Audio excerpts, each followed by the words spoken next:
role of the military in American history and in Kentucky history is just extraordinary. They served their country in time of war. They laid down their lives so other people could live free. But Kentucky has paid the ultimate cost. I owe some of these people a debt that I can't repay. Gave me a real appreciation for those who serve in military uniform.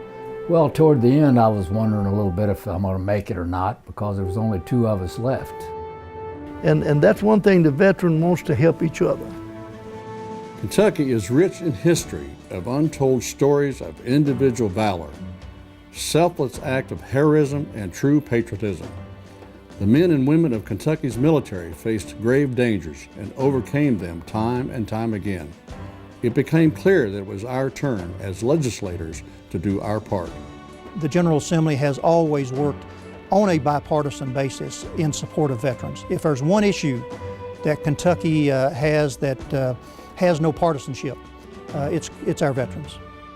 The opportunity to help veterans arose when I was elected to serve as a state representative in the House of Representatives in 1981. I was not alone in my quest to honor Kentucky veterans, and I quickly found nonpartisan support in the Kentucky General Assembly. Elected officials put all politics aside and crafted legislation that benefited those who sacrificed so much for freedom. In 1984, the Legislative Research Commission established the first subcommittee on Veterans Affairs. Its purpose was to set priorities, act as a sounding board for all veterans throughout the state, and forward recommendations to the General Assembly.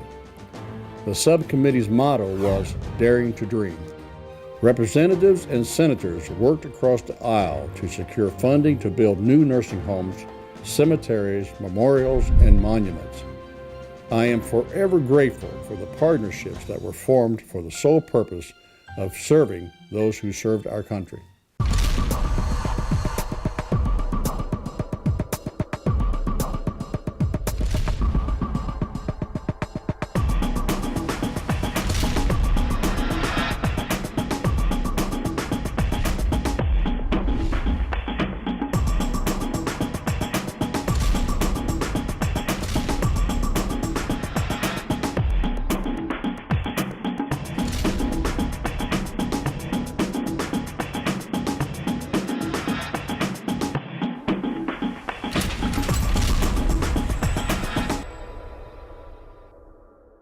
There are more than 350,000 veterans who call Kentucky home, and scores of others who never returned from the battlefield. It is up to our legislators to honor their sacrifice. George Washington said, "The willingness with which our young people are likely to serve in any war, no matter how justified, shall be directly proportional as to how they perceive the veterans of earlier wars were treated and appreciated by their nation." Kentucky has worked very diligently to support its veterans. I think it started as early as 1960 when they created the first veterans bonus. They paid a bonus to recognize those who had served in the Spanish-American War all the way up through Korea. Veterans haven't always gotten such a fair shake. Veterans are the last issue people talk about unless they're a veteran or they have a loved one die that's a veteran. And it's sad that those that should come first normally are the last. But as a general rule, veterans are the first budget that's cut and the last ones to be thought of in the American situation that is now, and that's just not right. In Kentucky, the reason we've had such success is we had good people to work with in Kentucky, but also we come to Frankfort, we meet our senators or representatives and work with them.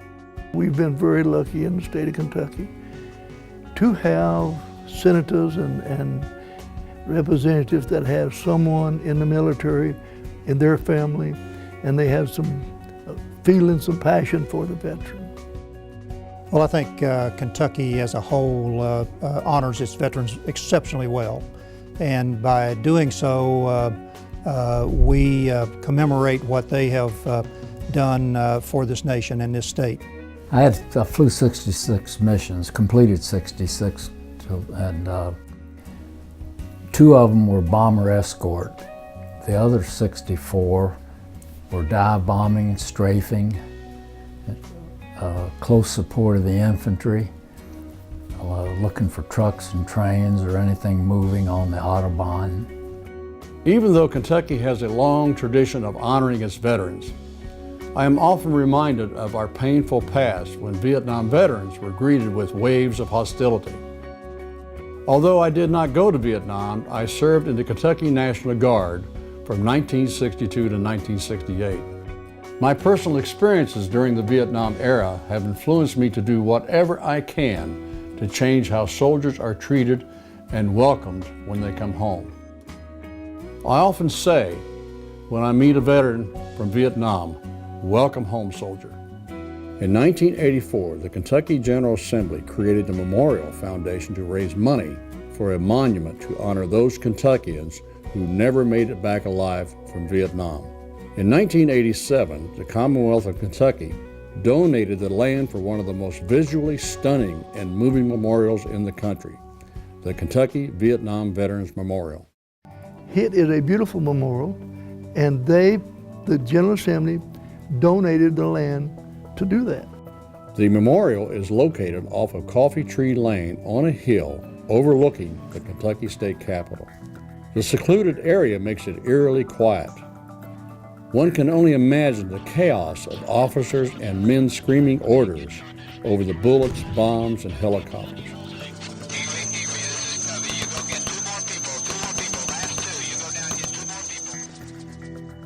While there is a sundial, time seems to stand still. There are 1,103 names of Kentuckians forever imprinted on the granite floor. The stainless steel pointer projects its shadow precisely on the anniversary of each soldier's death. The shadow never passes over the names of the missing. Danny Belcher is a Purple Heart hero, whose mission was to get the prisoner of war missing in action flag flown at the Vietnam Memorial. We had a war for years trying to get the POWMA flag at our Kentucky Vietnam Veterans Memorial. Change in Kentucky isn't always easy, and persistence often pays off. The POWMIA flag is permanently on display at the memorial. That black flag became a cause and a satisfaction with veterans knowing that people care about our prisoner of war missing action. There were 642 live Vietnam POWs that never came home by our own government declassified files. The satisfaction is that Kentucky cares. That little old black flag means somebody cares. And it makes a lot of veterans feel proud. People come from all over to pay their respects and ponder what those last moments must have been like. A Bible verse is chiseled into a rock panel. To everything there is a season and a time for every matter under the heaven. A time to keep silent and a time to speak.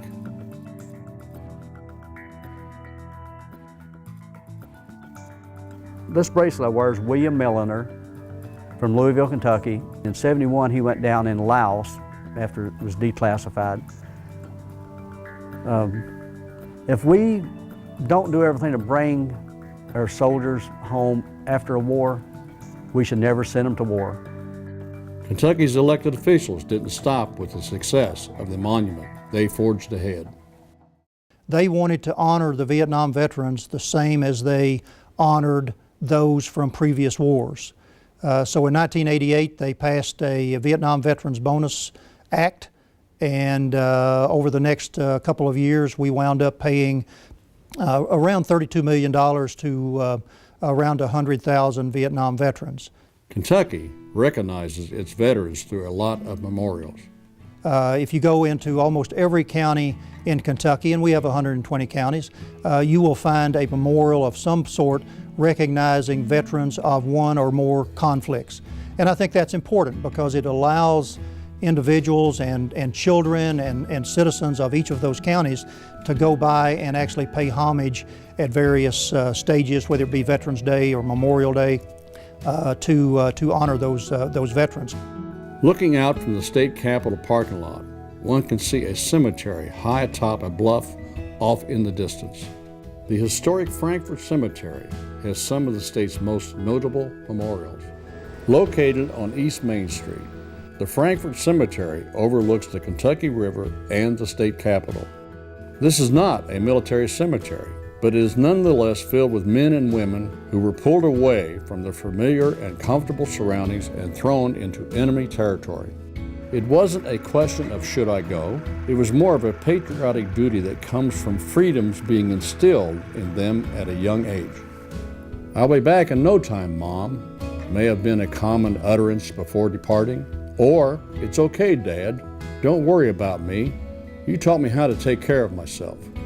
Those that returned often got on with the rest of their lives without further interruption.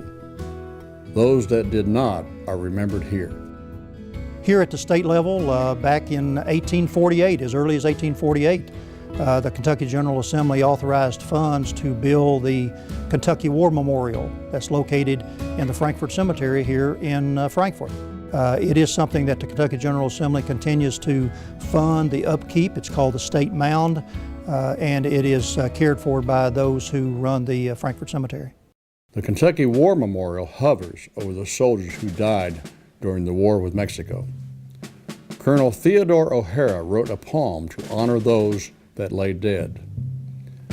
"The muffled drum's sad roll has beat the soldier's last tattoo. No more on life's parade shall meet that brave and fallen few." This is known as the State Mound. It serves as Kentucky's military monument to all wars. The Kentucky legislature appropriated $15,000 for this 62-foot marble pillar. The goddess of war with her wreaths of victory resides on top of the column. A bald eagle with a wreath in its mouth is standing guard next door. Just to the side of the monument is a slab of granite with an array of names of Kentucky soldiers who left us way too soon. The Frankfort community does not shy away from supporting its troops.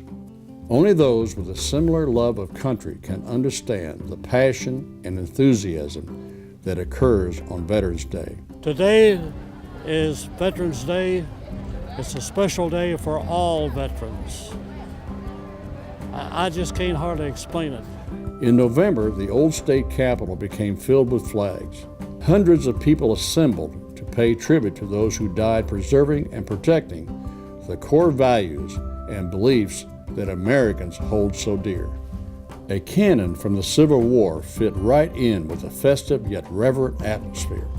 We're here on this particular anniversary to commemorate the 150th anniversary, the sesquicentennial of the beginning of the Civil War in 1861.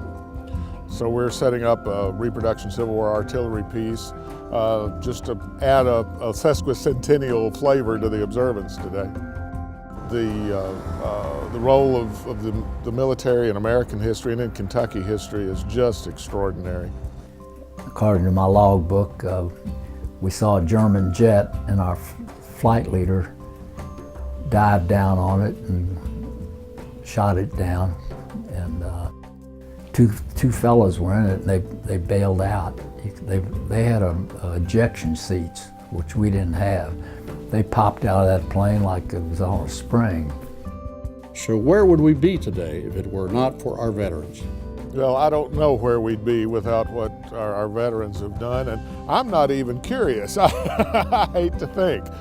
We cannot pay those people too much. When the war was over, it was just two of us left. 2 or 3 of them were still alive, but they had accidents or were shot down in prisoners of war.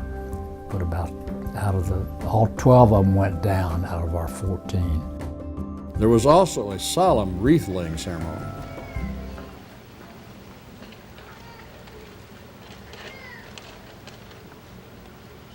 The Kentucky Military Burial Honor Guard arrived in full uniform. Members of the Honor Guard paid tribute to our fallen heroes with a 21-gun salute. A very modest amount of money was set aside by the General Assembly for an Honor Guard trust fund. This is one program in particular where a little bit goes a long way. It was passed and we had $40,000. At that time, $40,000 when it was passed was sufficient. Now, more and more veterans are dying. It is not sufficient. We're up to $100,000. And that is not covering all the VSO's expenses for doing their burial honors. And the burial honors is a 21 gun salute with flag folders and the taps. Port, home. Ready, aim, fire.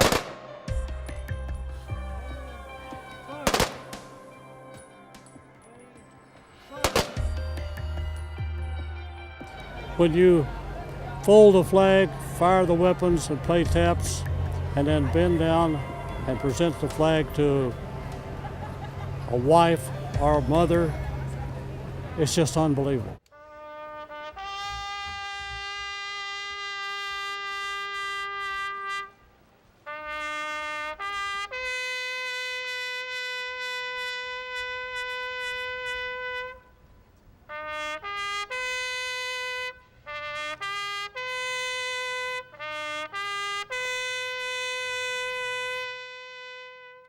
I've told a lot of people that ask me why I do this, and I say I owe some of these people a debt that I can't repay.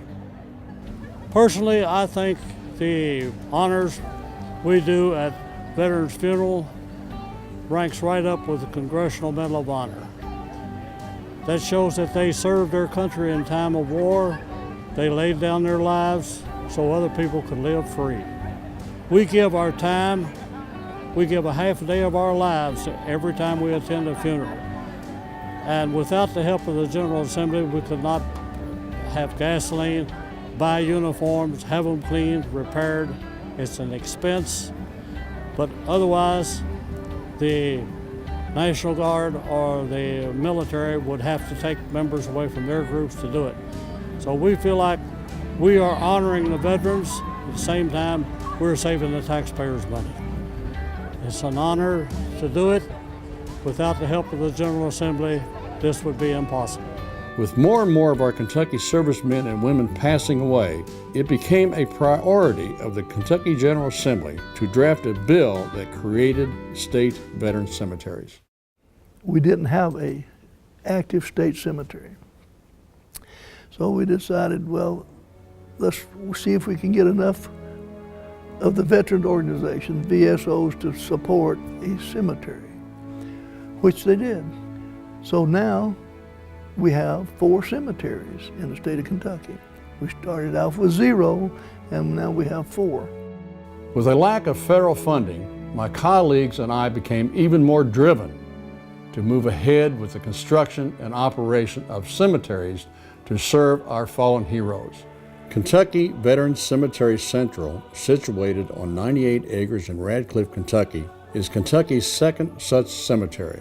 Here it isn't just about selfless acts of individual heroism. It's more about family members being dearly missed. Flags and flowers are reminders of the love and affection that only comes with years of sharing a life of ups and downs. The carved tombstones are a tangible way to reconnect. Looking someone in the eye or giving that special someone a warm embrace are only precious memories. What you see here is an unwavering commitment on the part of our Kentucky state legislators to serve our rapidly aging veteran community. A bell tower overlooks the rock garden that was put in place to remember and honor those who served in the armed forces. The last sentence of the plaque reads, "May the winds carry you home and whisper your memories." Just off of Memorial Path is a POW MIA monument. The flag flies as a reminder that freedom isn't free. This memorial honors, and I quote, "all American veterans who, although separated by generation, share a common, undeniable goal to valiantly protect our country's freedom. Democracy exists in the world today because of the hardships they endured and the sacrifices they made." In addition to Radcliffe, there are veteran cemeteries in Greenup County, Williamstown, and Hopkinsville. In 1998, I was the prime sponsor of Senate Bill 22 that required the Department of Veterans Affairs to not only establish, but also maintain state veterans cemeteries. I took great pride in leading this initiative, knowing that our cemeteries provide so much solace to our surviving families. Gives me a sense of accomplishment like nothing else. In that same year, the Kentucky Department of Veterans Affairs was established in 1998 by the Kentucky General Assembly and Governor Paul Patton to ensure Kentucky's veterans receive all the benefits and services that are provided. Serving those who serve the Commonwealth and this great nation is KDVA's motto. The Senate and House Committees on Veterans, Military Affairs, and Public Protection was created to sort out all matters pertaining to military affairs and a whole host of other important veterans issues. Veterans come from all walks of life, and it is sometimes hard to pinpoint what their priorities are. I am a proud member and former chairman of the Senate Committee. There is one organization that has their fingers on the pulse of veterans issues. The Joint Executive Council of Veterans Organizations serves as an umbrella for 24 veteran service organizations in Kentucky. The Joint Executive Council of Veterans Organization, that includes 24 different organizations. Purple Heart, Pearl Harbor Survivors, Air Force Sergeant Association, all these organizations belongs to the Joint Executive Council.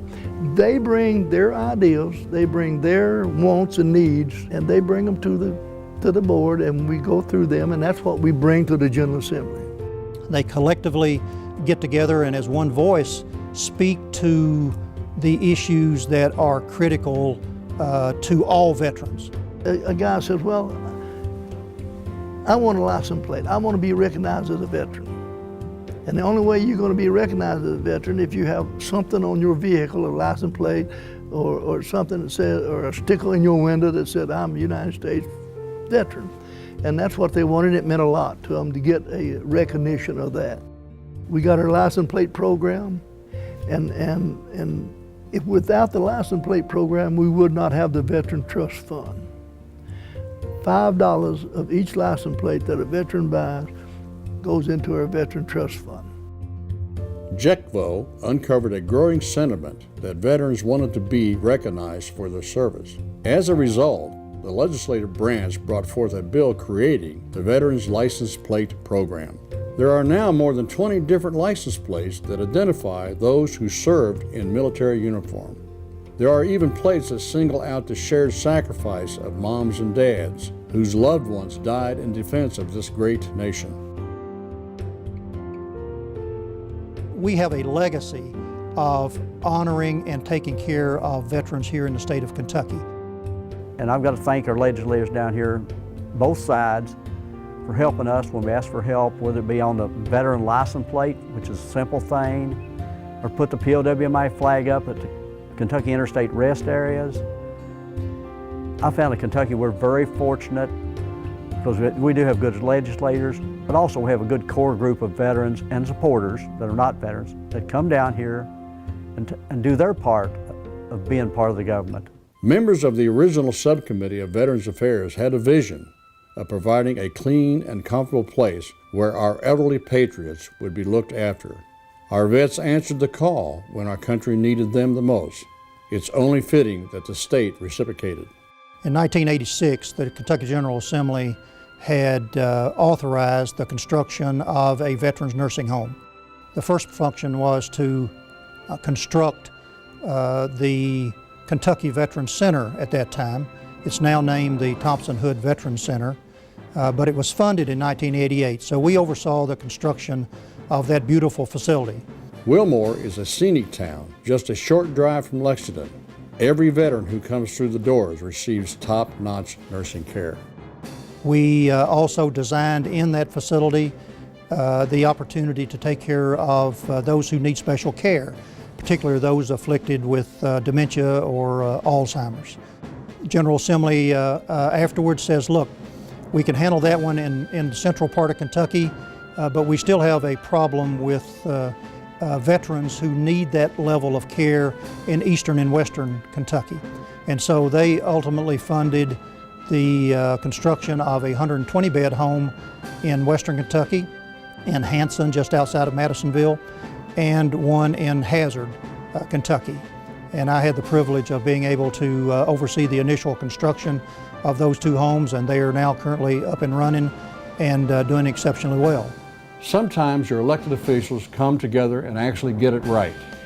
We have only touched upon some of the legislative accomplishments over the last 25 years. There are countless other bills sponsored by too many state legislators to name.